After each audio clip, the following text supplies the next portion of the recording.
پوچھا ہے پچھلے درس کے حوالے سے، اگر عورت خاوند کا جائز حکم جو کہ اسلام کی حدود کے اندر ہوں نہ مانے، مثلاً گھر میں بچوں کی اصلاح اور ان کی تربیت، رات کو گھر آنے پر پورے گھر میں بے ترتیبی وغیرہ، جبکہ خاوند ہر چیز کا خیال رکھے، تو اس عورت کا اللہ کے ہاں کیا انجام ہوگا؟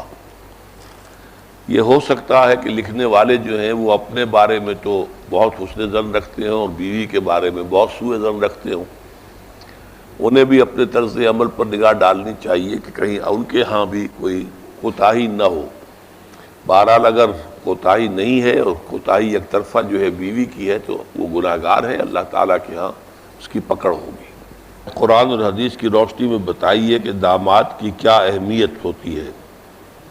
ہمارے معاشرے میں داماد کا بہت عزت و احترام کیا جاتا ہے، اور اگر ذرا سی کہیں کوتاہی ہو جائے تو بیوی کی شامت آ جاتی ہے، اور سسرال والوں کو دھمکی دی جاتی ہے کہ اگر میرا کہنا نہ مانا تو میں تمہاری بیٹی کو طلاق دے دوں گا، اور پھر ماں باپ مجبور ہو کر بیٹی کا گھر بچانے کے لیے داماد کی ہر جائز اور ناجائز بات مان لیتے ہیں۔ کیا یہ درست ہے؟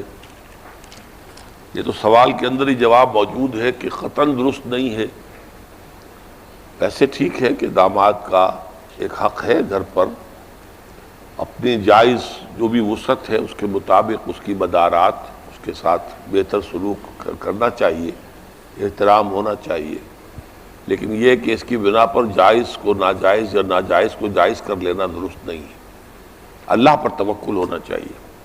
مال خرچنے کے لیے اعتدال کی کیا راہ ہے؟ حضرت ابوبکر صدیق جنہوں نے اپنا تمام مال اللہ کی راہ میں خرچ کر دیا، یہ اصل میں ایک بالکل یعنی ان یوزول بات ہے۔ ایک تو حضرت ابوبکر صدیق کا مقام بہت بلند ہے، بہت بلند ہے، بہت بلند ہے۔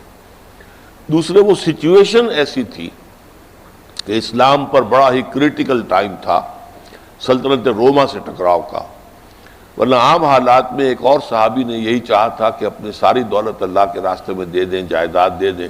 حضور نے روک دیا کہ نہیں، تم اپنی اولاد کو مفلس کر کے چھوڑنا چاہتے ہو، یہ صحیح نہیں ہے۔ تو انہوں نے کہا میں آدھا دے دیتا ہوں، آپ نے کہا فرمایا نہیں آدھا بھی نہیں۔ انہوں نے کہا اچھا ثلث میں دے دیتا ہوں، کہ ہاں ثلث دے سکتے ہو، ایک تہائی حصہ جو ہے قبول ہے۔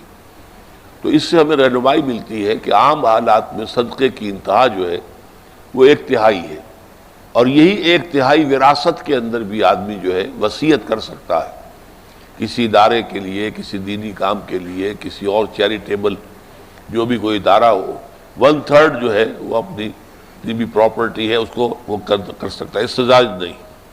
اگر کوئی شخص پابندی نماز نہیں کرتا اور اگر وہ یہ چاہتا ہو کہ وہ صرف فرض نماز پڑھ لے تو کیا وہ ایسا کر سکتا ہے؟ ضرور کر سکتا ہے۔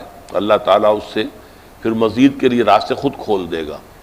فرض ادا کرنے شروع کر دے، اور اس کے ساتھ یہ کہ جو وتر ہے رات کے ان کا بھی پابندی کر لیں، بس تو یہ کہ اس کے بعد انشاءاللہ خود بخود راستے کھل جائیں گے۔